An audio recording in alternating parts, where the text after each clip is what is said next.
Number one, put God first.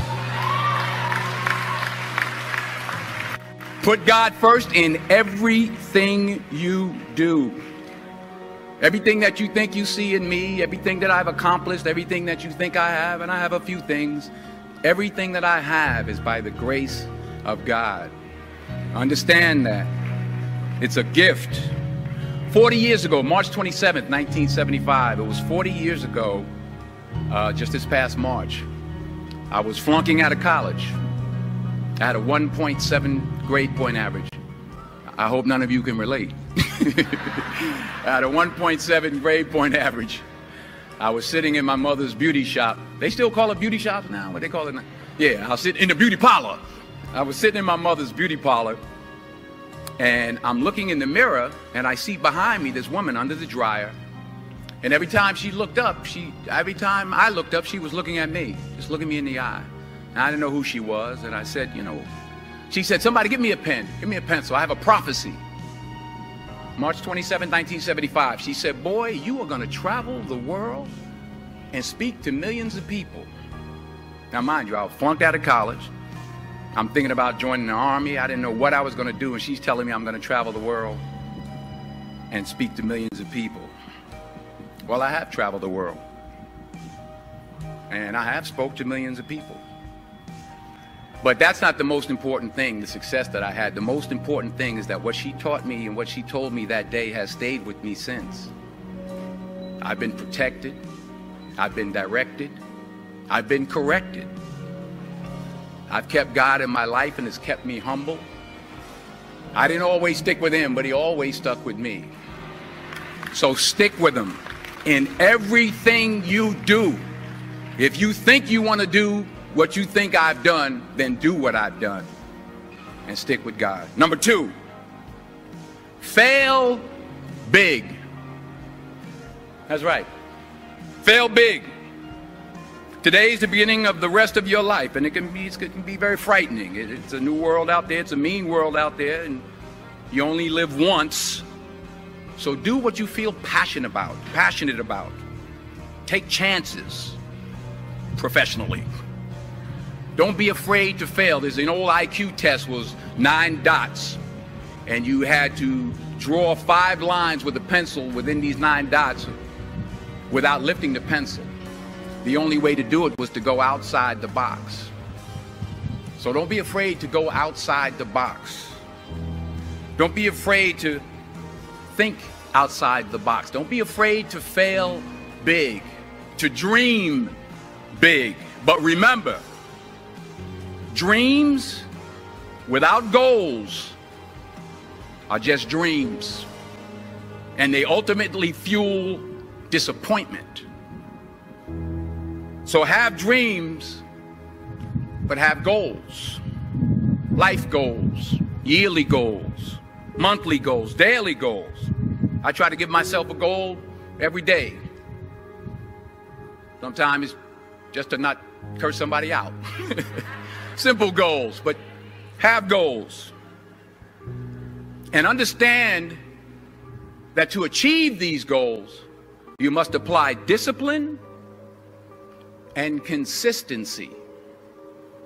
In order to achieve your goals, you must apply discipline, which you have already done, and consistency every day, not just on Tuesday and miss a few days.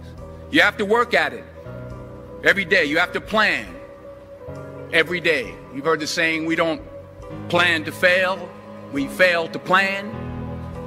Hard work works. Working really hard is what successful people do. And in this text, tweet, twerk world that you've grown up in, remember, just because you're doing a lot more doesn't mean you're getting a lot more done. Remember that. Just because you're doing a lot more doesn't mean you're getting a lot more done. Don't confuse movement with progress. My mother told me, she said, yeah, because you can run in place all the time and never get anywhere. So continue to strive, continue to have goals, continue to progress. Number 3, you'll never see a U-Haul behind a hearse. I'll say it again. You'll never see a U-Haul behind a hearse. I don't care how much money you make, you can't take it with you. The Egyptians tried it. They got robbed. That's all they got. You can't take it with you. And it's not how much you have. It's what you do with what you have. We all have different talents. Some of you will be doctors, some lawyers, some scientists, some educators, some nurses, some teachers. Yeah, okay. Some preachers.